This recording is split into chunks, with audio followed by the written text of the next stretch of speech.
ջրի արտահոսքի հետքերով պատի հետևը հայլային բաղանիքա, ասես մուտքում է արտահայտվել, դեպի տուն, ստեղ դեպի ննջարան, հասկանանք խնդիրները։ Ճշմարիտ խողովակները անկում չեն ապրում, խողովակաշարի դիտարկումներով նույնպես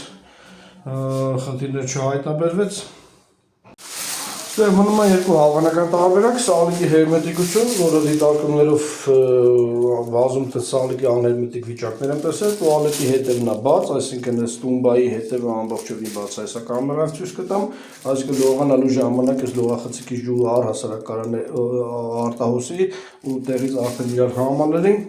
ու մյուս վերջի տարբերակը արդեն խողովակաշարի, ասենք չգիտեմ, պրակլատկաները չդնելու տարբերակը, դա արդեն հիդրոխցանով տուալետը պետք է հանենք, հիդրոխցան դնենք, ընդհանուր համակարգը փակենք ու ջուր լցնենք։ Սկսենք սալիկի հերմետիկությունը ստուգելով։ Ինչտեղ ակնհայտությունը այս է ուժեղ քաշումը, այսպես մեծ կորուստում մեր զացերկաների տակից։ Անկյունը եւս քաշումը։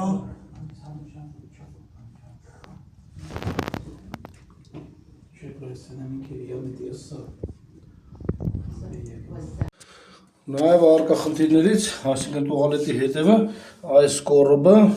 սալիկը մինչև շարը չի, սա մեր կոյուղու տրայնիկն է ու սենց ճաք ունի, հեսա մի քիչ ավելի խորքից։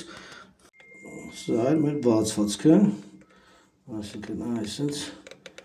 բաց այս տրայնիկը։